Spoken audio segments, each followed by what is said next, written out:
Welcome to the Sky Commander Flight Brief. It's your mission-ready podcast for drone pilot training and aerial insights across Canada.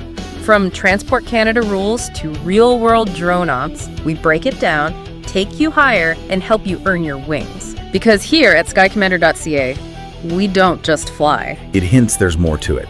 It's a masterclass, a deeper level, maybe a philosophy or a community focus, perhaps. It's definitely intriguing, sets them apart from just, a basic tips show. Skycommander.ca is the obvious next step. Precisely. If you're thinking about flying a drone in Canada, boom, this content is aimed right at you. Powered by skycommander.ca. The elite podcast for Canada's drone pilot.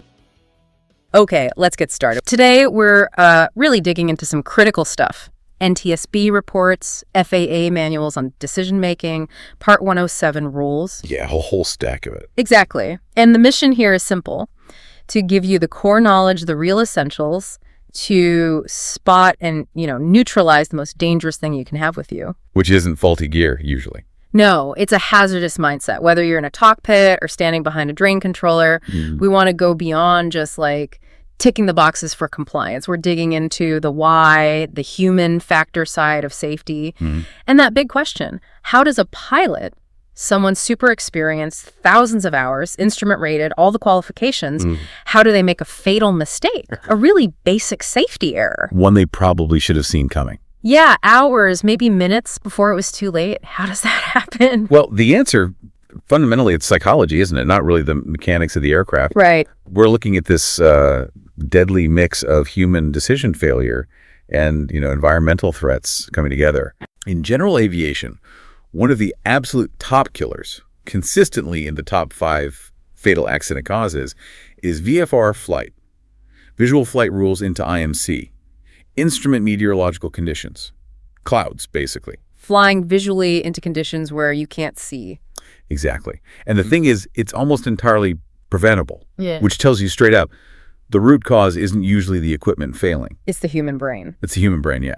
And specifically how it gets tripped up by these specific negative thinking traps, hazardous attitudes. So to really get a feel for the weight of this, the real-world impact, we're starting with a case study, one where these mindset traps just collided with horrific speed. We're looking at the crash of a Cessna 414 Chancellor. That's a sophisticated twin-engine aircraft. A serious machine. Yeah. This happened February 3rd, 2019, Super Bowl Sunday, actually. The flight left Fullerton Municipal Airport in California, heading for Minden, Nevada. And right from the start, before the engines even turned over, the flight was arguably in trouble because of decisions made. Well, the aircraft itself, fully IFR capable, it had all the gear, all the certifications to fly safely through clouds, low visibility, the works. Okay, so it could have handled the weather legally and technically. Absolutely. But the pilot, despite all his experience, and we'll get into just how much experience in a bit, he chose not to file an instrument flight rules plan. He decided to go VFR only. VFR only, which means legally he had to stay out of the clouds, keep certain distances, maintain specific visibility. You know the rules. And crucially, the weather briefing. That's the other thing. The NTSB dug deep. They found zero record, zero evidence that he actually got a formal pre-flight weather briefing. Wow. Okay. So IFR-capable plane, experienced pilot, known weather issues in the area, and he chooses VFR with no recent weather check. That's the setup. What were the conditions like at Fullerton itself? Technically VSR. You could legally take off VFR from Fullerton. It was overcast. Visibility was still okay, like 10 miles. But there's always a but. Yeah. There was light rain around, associated with this low-pressure trough that was moving through the area. And the controllers, they knew things were getting worse just east of the airport. They could see it on their scopes or had reports. Exactly. And this is where the system, the safety net tried to work. The air traffic controller did their job. They warned him. They explicitly cautioned the pilot, told him there was significant weather starting about 4 miles east of Fullerton, right along his likely departure path. And the pilot's response? He acknowledged it, said, okay, basically, but took off VFR anyway. Just acknowledged and went. And this pilot, we should say, had logged over 10,200 hours of flight time. 10,000 hours, that's a lot of flying. It's a huge amount, decades of experience, and yet acknowledges the warning about weather 4 miles out and still launches VFR towards it. That acknowledgement, without changing the plan, it's a massive clue right there. About the mindset we're dissecting. Absolutely. Okay, so he takes off. What happens next?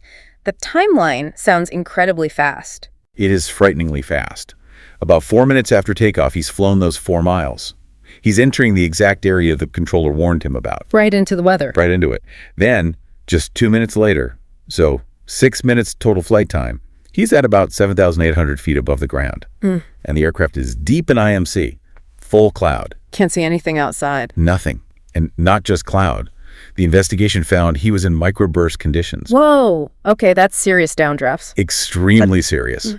And severe turbulence. So 6 minutes into the flight, he's VFR only, blind in cloud, fighting violent up and down drafts and turbulence. And the flight data, what did it show? It paints this picture of just catastrophe. A pilot completely overwhelmed by forces his own decisions led him into. Once he lost visual reference, that's spatial disorientation kicking in. Instantly. That's the physiological trap of VFR into IMC. Your body sense of balance, your inner ear, the vestibular system, it relies heavily on what you see. Without visual cues, it can't tell the difference between, say, gravity pulling you down in the acceleration of a turn or even a climb. So your body is lying to you. It's sending completely false signals. You feel like you're banking left, so you correct right, but you might actually be banking right already, and you just roll it over further. It happens incredibly fast. And the data reflected that internal confusion. Violently. In the last 15 seconds, just before the plane broke apart in the air. It broke up in flight? Yeah, in-flight breakup. In those final 15 seconds, it dropped 5,000 feet. 5,000 feet in 15 seconds. Plummeting. And here's a critical detail. He was hand-flying the aircraft. But you said it was a sophisticated plane. Didn't it have an autopilot? It did. A capable S-Tech 55X autopilot.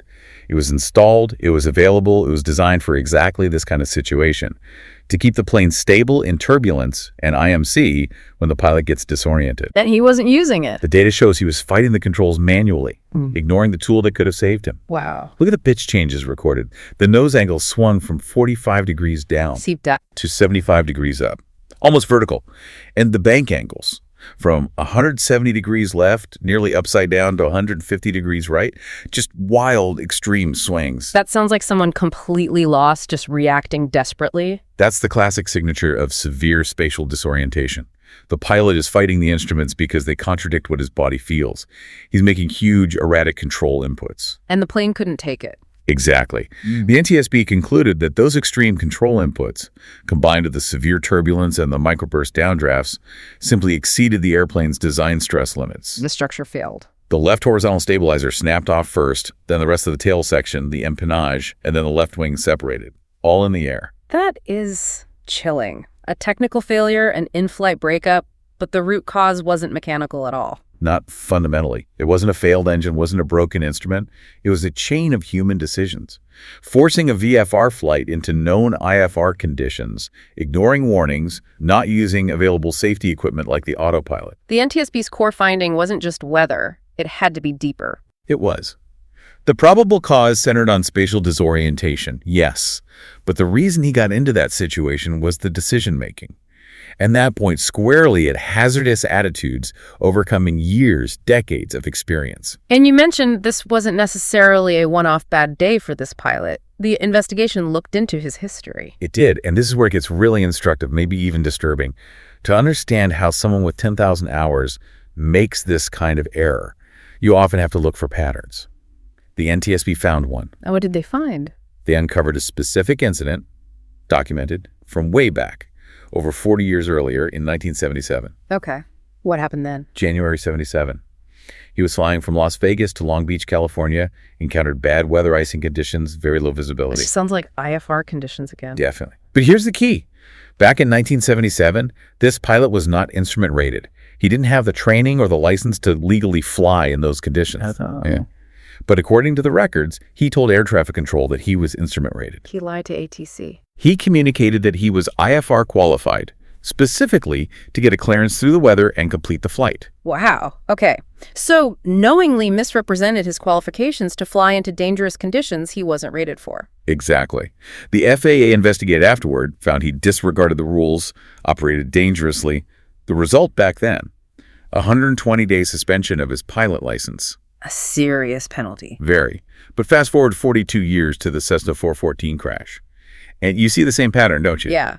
A willingness to bend or break the rules, ignore the procedures, dismiss the warnings when it comes to weather. It's this concept safety experts call normalization of deviance. Let's unpack that phrase. Normalization of deviance. It sounds insidious. It is. It's the idea that when you break a rule or take an unsafe shortcut and you get away with it. Nothing bad happens. Right. Your brain starts to recalibrate. That deviant behavior, that rule breaking starts to feel normal, acceptable, even safe. Because, hey, it worked last time.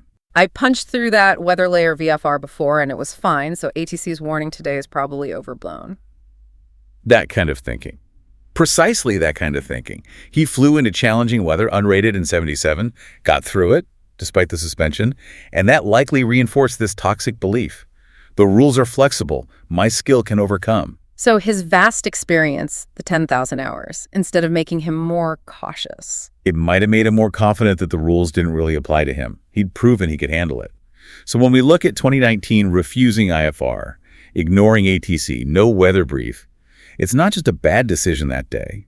It's likely the end result of decades of normalized deviance finally meeting conditions it couldn't overcome. So let's connect this back explicitly to the hazardous attitudes. We've touched on them, but which specific ones were likely driving those final fatal decisions for the Cessna pilot? You can see a really dangerous combination, a trifecta almost. First, and maybe the most obvious given his history. Anti-authority. Anti-authority, absolutely. The core thought is, don't tell me. Right. He's got 10,200 hours. ATC warns him about weather. He probably thinks, yeah, I know better. Filing IFR. Too much hassle. I can just sneak through VFR. It's only a few miles. The rules, the procedures, they're for the less experienced, right? Not for him. That's incredibly dangerous thinking at any experience level. Lethal. Then second, you've got invulnerability. That won't happen to me. Exactly. The classic complacency trap. He knew VFR into IMC was dangerous. Every pilot knows that. Spatial disorientation, loss of control, structural failure. These are known risks. But the attitude is, yeah, that happens, but it happens to other pilots, less skilled pilots, less lucky pilots, not me. Yeah. He'd survived bad decisions before. Maybe that suspension in 77 felt like ancient history. The risk felt distant. Bulletproof. In a way, yeah. And third, you probably have a dose of macho. I can do it. Watch this.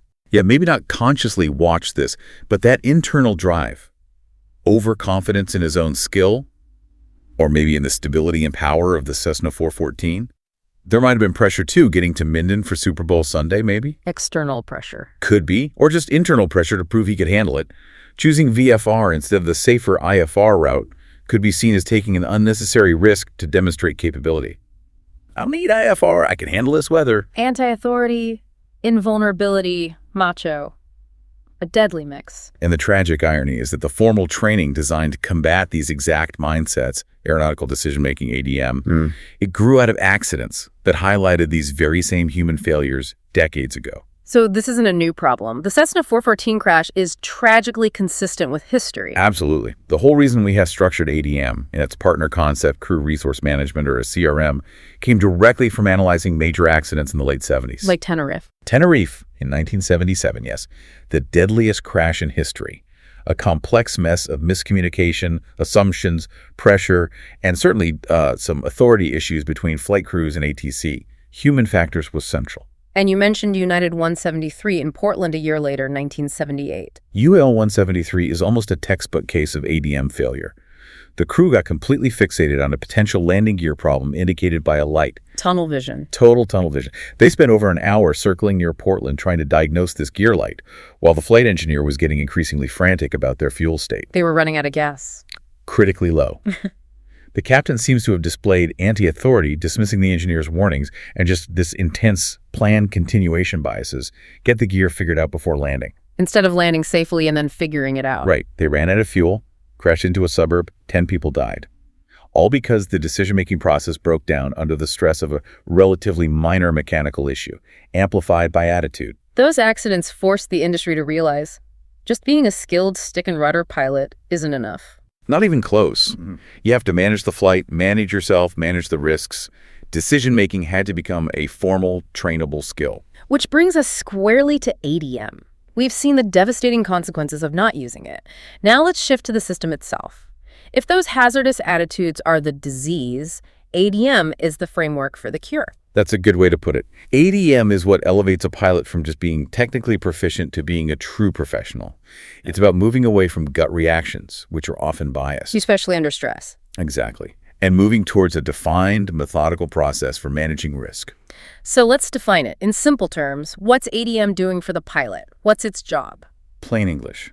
It's a structured way to notice risk, even the subtle stuff, think clearly when things get busy or stressful, and then pick the safest course of action. Critically, doing that on the clock when time might be short. And the FAA's official definition. It emphasizes consistency, they call it.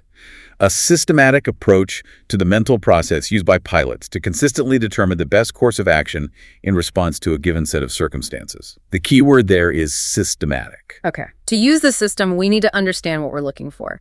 ADM constantly deals with two core concepts: the potential problem and the assessment of that problem. Right. Those are hazard and risk. Define hazard for us in this context. A hazard is basically anything that could cause trouble. A condition, an event, a circumstance you run into. It could be real, like strong winds, or actual IMC, like the Cessna pilot faced, or it could be perceived, like feeling rushed by a client deadline. So the hazard is the thing itself, the wind, the deadline, the cloud. Correct. Then risk is your assessment of that hazard, or maybe multiple hazards piling up. Okay. Risk considers two things. How likely is it that this hazard will cause a negative outcome? And if it does, how severe will that outcome be? So, strong wind near power lines with low battery, that's high risk. Strong wind over an open field with full battery, lower risk. ADM is all about managing that assessed risk. Bringing the risk down to an acceptable level. Or deciding not to fly at all if you can't. Now, ADM isn't just theory. It has practical tools mnemonics pilots use constantly. Let's walk through the key ones, starting with the internal check, IMSAFE. IMSAFE.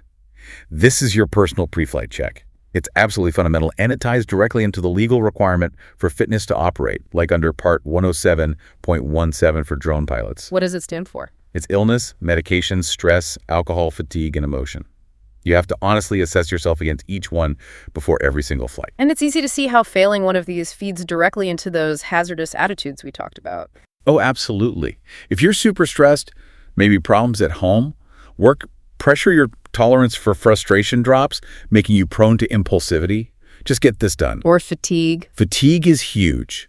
It dulls your judgment, slows reaction time, makes you more likely to take shortcuts, classic anti-authority fuel, because doing things by the book feels like too much effort. You might even drift into resignation. Whatever happens, happens. And legally, this isn't just good advice, right? You mentioned Part 107.17. It is the law. Section 107.17 says you cannot operate if you know or should know that you have a physical or mental condition that would interfere with safe operation. Skipping your IMSAFE check or being dishonest with yourself about, say, stress or fatigue means you could be violating the law before you even launch. It's the absolute first gate. Okay, so IMSAFE is the internal check. What's the tool for looking outward, for categorizing the external threats? That's the PAVE checklist. PVE helps you systematically scan the entire operation to identify where the hazards might be lurking. PAVE. What are the categories? P is for pilot, that's you, covered by IMSAFE. A is for aircraft, is it airworthy? Are the batteries charged? Any maintenance issues? Is it the right aircraft for the mission? Okay. V is for environment, this is a big one, weather, obviously. Airspace class, TFRs, terrain, obstacles like buildings or trees, even things like noise sensitivity in the area. But E? E is for external pressures. And this is often where the hazardous attitudes really get triggered in commercial operations. Why is that? Because E is the client breathing down your neck. It's the deadline you promised to meet. It's the fear of losing the job if you say no-go due to weather. It's the pressure to get that impossible shot. The money shot. Yeah. Those pressures directly feed attitudes like macho, I have to impress the client, I'll take the risk, or impulsivity, let's just rush this before the weather window closes, or even resignation, the client won't accept no, so what's the use in arguing? PAVE forces you to consciously identify that pressure as a hazard itself so you can manage it. Right, name it to tame it. Okay, so IMSAFE for me, PAVE for the world around me. Now, how do I use this information in the moment? When things are changing fast, what's the active tool? That's the 3P model. This is the core operational loop of ADM. Think of it as a continuous cycle you run in your head throughout the flight, especially during critical phases or when things change. 3P, what does it stand for? Perceive, process, perform. Perceive, process, perform. Okay, walk me through it. All right, first, you perceive the circumstances. You're constantly scanning using IMSAFE and PAVE as your filters. What's changed? What's a potential hazard? Example, you're flying your drone, and you notice the wind has picked up significantly. That's perception. You've identified a hazard in the VFPAV. Okay, I see the wind is up. Now process. Right. Now you process the situation. This means thinking about the consequences and your available options. What does this increased wind mean for my flight path? For battery life? For controllability, what are my choices? Should I continue, alter my path, increase altitude, decrease altitude, land immediately, return to home? You evaluate the risks and benefits of each option based on the rules, your procedures, SOPs, and the current situation. So assess the impact and weigh the choices. Exactly. You decide, maybe, that landing immediately is the safest bet given your location and the gusting wind. Then the last step, perform. Perform. You execute the best course of action you identified in the process step. You initiate the landing maneuver. And it doesn't stop there, right? You said it's a loop. Crucially, yes. As soon as you perform an action, the situation changes. So you immediately go back to perceive. Perceive the new situation. Okay, I'm descending now. Is the wind affecting my descent path? Are there new obstacles below me? Then you process those new perceptions and perform again if needed. It's a constant cycle of see, think, do. Yeah. That systematic approach seems like the direct antidote to just reacting instinctively or impulsively, like the Cessna pilot might have done when he hit the turbulence. It's the exact antidote. It forces deliberate thought instead of panic reaction. But the 3P loop only works if you can actually perceive accurately and process rationally. Ah. And that's where the hazardous attitudes come back in, right? They mess up the perceiving and processing. They totally poison the well. If you're stuck in an invulnerability mindset, you might not even perceive the rising wind as a significant hazard.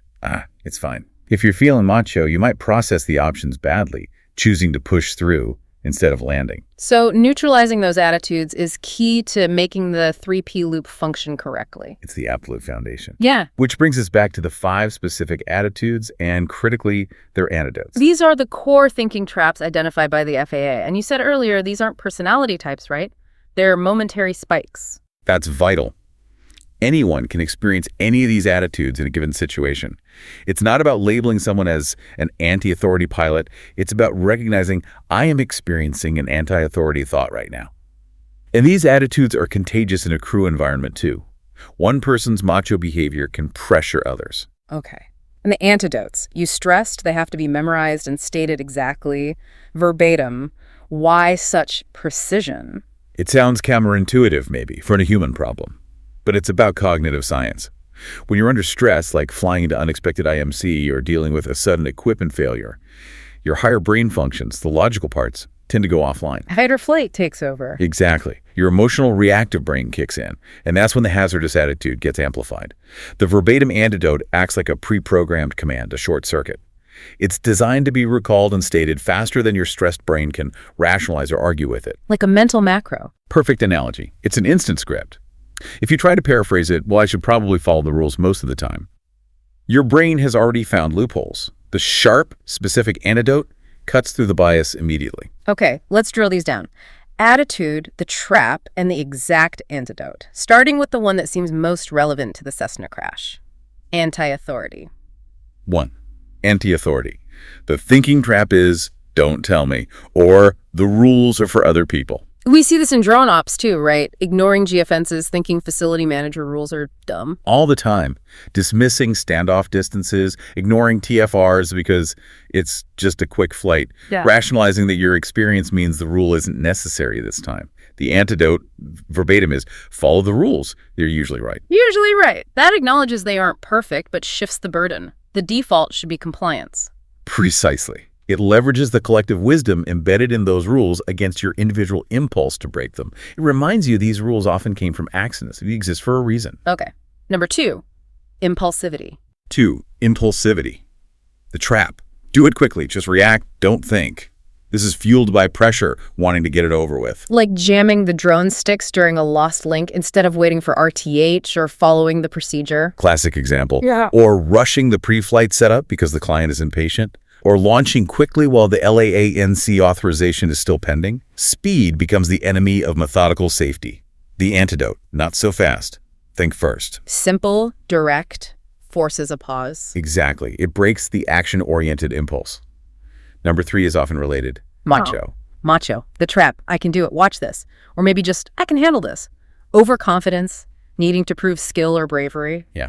Taking unnecessary risks, often to impress someone's spectators, the client, maybe even just yourself. Like flying unnecessarily low or close to things. Trying that FPV dive under the bridge in gusty wind. Perfect examples. Squeezing through tight gaps when a safer route exists. Pushing the aircraft's limits just because you can. The antidote. Taking chances is foolish. Ooh, foolish. That directly attacks the ego behind the macho impulse. It has to.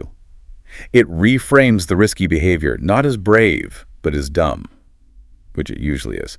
Number 4 is the insidious one. Invulnerability. Invulnerability. The trap. It won't happen to me.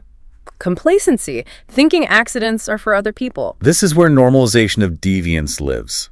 I've done this 100 times, it's always been fine. So you cut corners, you ignore that little warning light, or you shave your battery margins on a cold day because it's never been an issue before. You fly the same route day after day and stop actively scanning for changes. The antidote. It could happen to me. Personalizes the risk immediately. Forces you to imagine the consequence affecting you. Instantly. It shatters the illusion of being special or lucky. And finally, number 5, resignation. Resignation, the trap. What's the use? Feeling helpless, defeated, like you have no control over the situation. This can happen after setbacks. Maybe you had a technical glitch, or dealing with regulations feels overwhelming. You start thinking, the client's going to push for it anyway, why bother fighting? Or, if the drone fails, it fails, nothing I can do. You basically give up your command authority. Transferring responsibility. Exactly, the antidote.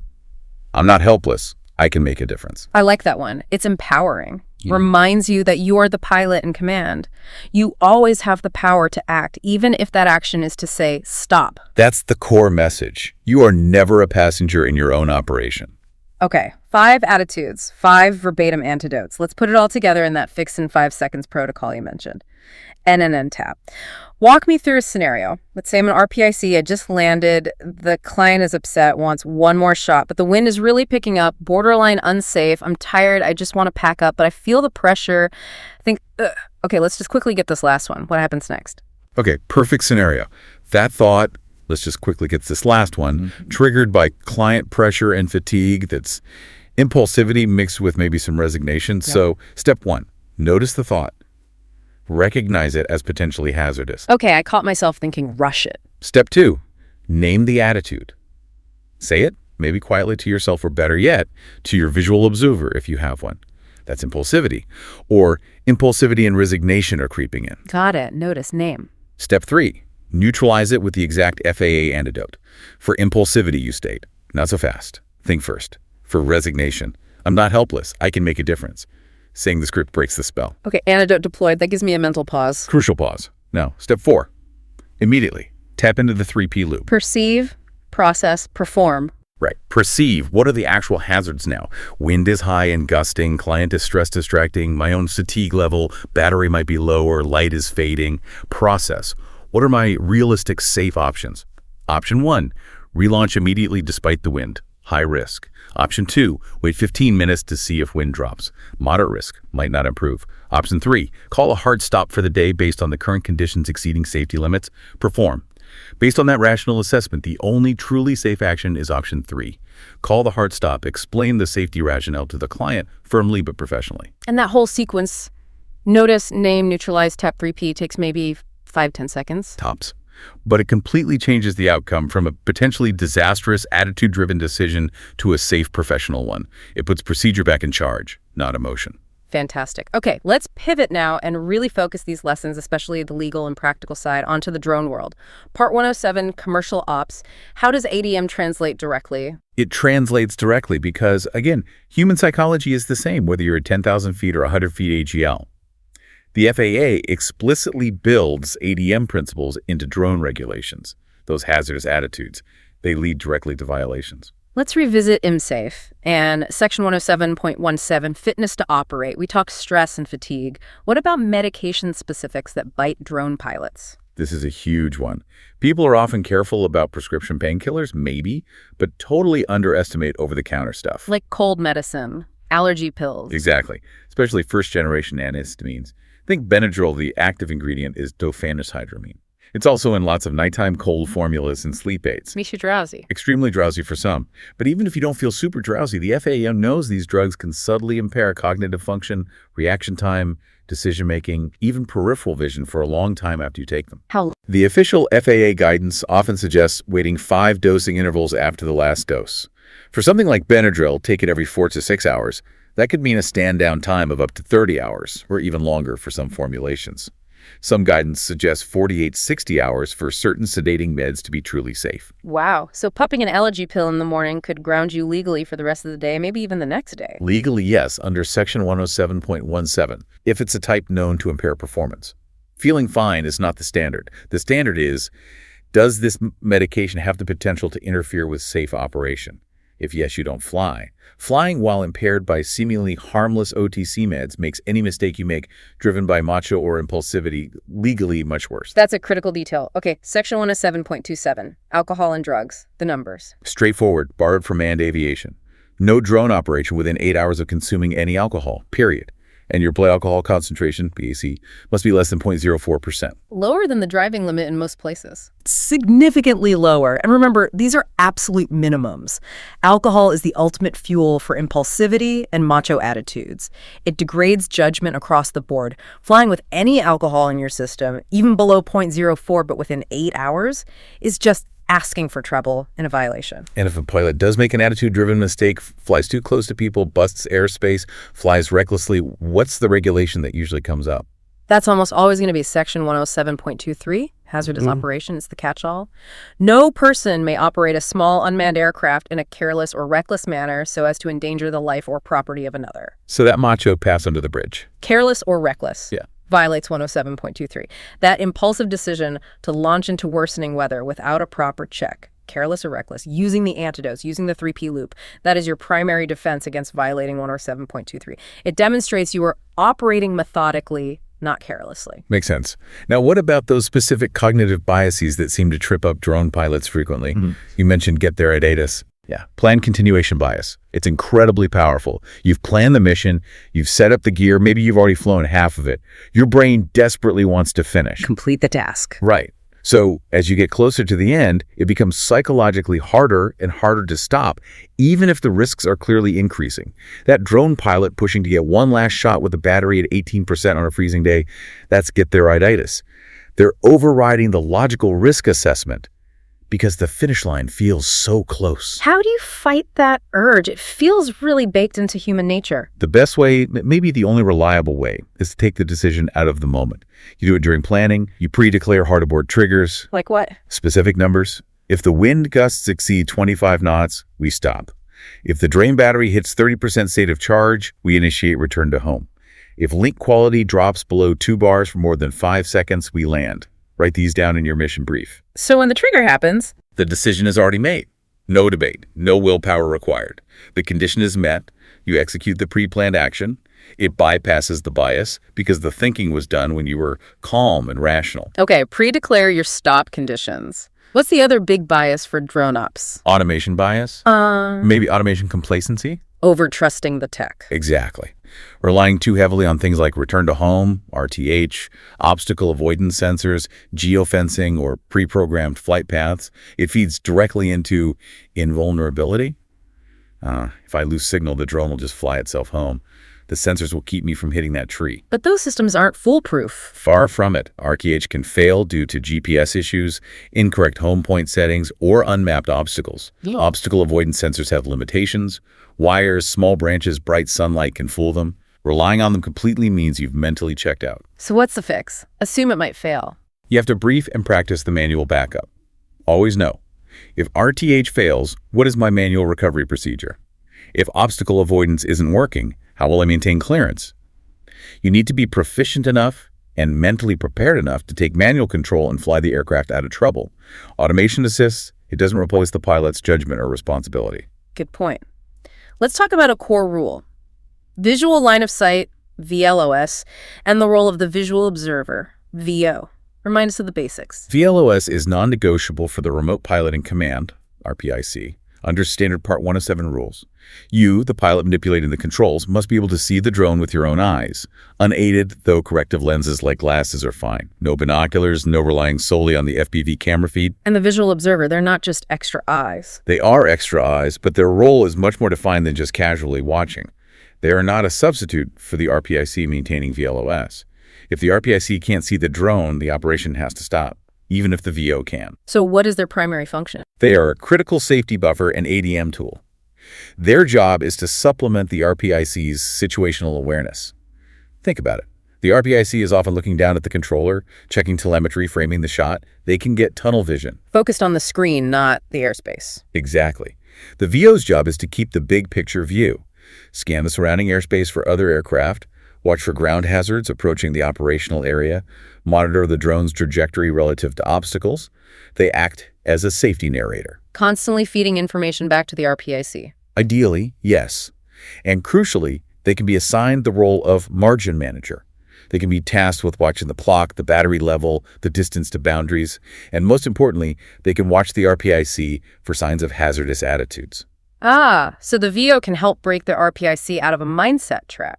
That's one of their most valuable functions in CRM crew resource management applied to drones. If the VO sees the RPIC getting tense, making abrupt inputs, maybe muttering about the deadline signs of impulsivity or stress, they need to speak up. What's the best way for VO to challenge the RPIC effectively? Be direct, specific, and non-confrontational, if possible, but firm. Instead of, hey, be careful, say attitude check, seeing some impulsivity there, let's run the 3P. Or as simply hazard, wind gusting near limit. Or even just pause and reassess. That immediate specific call-out can snap the RPIC back to methodical thinking. Using the VO as an external trigger for the NNN tap sequence we talked about. Exactly. They provide that objective viewpoint when the RPIC might be getting sucked into a bias. Okay, let's elevate the standard now. To really aim for professional elite-level safety, looking beyond just the bare minimum of Part 107, you suggest comparing U.S. rules with Canada's RPAS regulation. Yeah, looking at both systems side by side is really insightful. Canada's drone rules, TERRA Part 9, has some interesting differences. Elite crews often adopt the stricter of the two rules, regardless of where they're operating. I do that. More work. It builds a higher standardized safety margin. It simplifies procedures if you work cross-border. And fundamentally, it's a proactive defense against anti-authority. You're choosing the higher standard, not looking for the easiest path. Okay, give me an example. Let's start with alcohol again. U.S. rule. 8 hours, bottle to throttle, less than 0.04% BAC. Canada's rule, 12 hours, bottle to throttle. 4 extra hours. Yep. So professional crews operating internationally or just aiming for the highest standard will adopt the 12-hour rule everywhere. It provides a wider buffer, accounts for lingering effects, reduces ambiguity. It's just safer. Makes sense. What about pre-flight planning? U.S. Part 107.49 requires a pre-flight assessment. Sounds a bit vague. It can be. You check weather, airspace, location, but the level of detail isn't strictly defined. Canada, however, mandates a formal, documented site survey under Section 901.27 for many operations. What does that involve? It's much more prescriptive. You have to document the operational boundaries, the airspace class and restrictions, identify all known ground and air hazards, wires, towers, bird activity, man traffic routes, establish emergency procedures, communication plans, confirm permissions. It's a proper risk assessment document. And adopting that Canadian standard, even in the U.S., how does that fight an attitude? It's a powerful weapon against invulnerability. That feeling of, I know this place, I don't need to look too hard. The mandatory detailed site survey forces you to actively look for hazards every single time, even in familiar locations. The process itself prevents complacency. Plus, having that documentation is invaluable if something does go wrong. Right. Proof of due diligence. What about weather minimums? U.S. Part 107 has clear numbers. 3 statute miles visibility minima, and specific cloud clearances 500 feet below 2,000 feet horizontal. Canada's rule for basic small VLOS operations is more performance-based. Maintain visual contact, basically, less specific numbers. So the elite standard would be? Stick to the U.S. numeric minima, 3 miles Vs, 502,000 cloud clearance, as your absolute floor everywhere you operate. It's clear, objective, defensible, and prevents the macho temptation to push into marginal VFR conditions just because you technically might be able to keep the drone in sight. Got it. Airspace authorization, LAANC in the U.S., NEV drone in Canada. You mentioned a key safety point about contacting towers. Yes, critical point. relates directly to anti-authority and respecting the system. In the U.S., if you get your authorization for controlled airspace via LANC or Drone Zone, that system is your notification to ATC. Right. You are not required to, and generally should not, call the control tower directly on the phone or radio. Why not? Seems like belt and suspenders. Because you become a distraction. Controllers managing busy airspace with planes full of people need to focus. Your LA entity approval is logged. They know you're supposed to be there, below the altitude limit. Calling them adds unnecessary chatter and workload.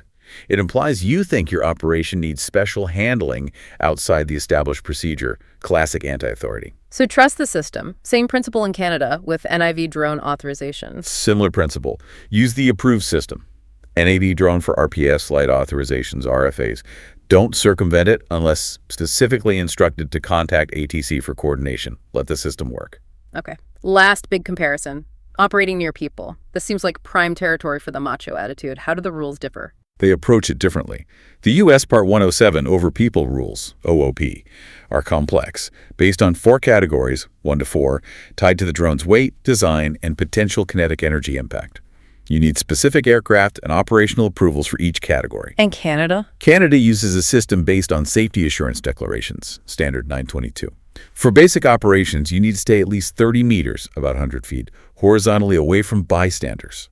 For advanced operations, if your drone meets a specific safety declaration standard, you can get closer between 5 and 30 meters, or even less than 5 meters with additional requirements. So different calculations, but the ADM takeaway is the same. Essentially, yes. The macho urge is always to get closer than regulations permit for that wow shot. The countermeasure is strict adherence to your specific authorization. Do you have the U.S. Category 1, 2, 3, or 4 approval for this drone in operation? Do you have the Canadian Advanced Declaration and meet the standoff rules? If not, you absolutely default to the maximum required distance, like the 30 meters in Canada Basic. No paperwork, no close proximity, period. It takes the ego out of it.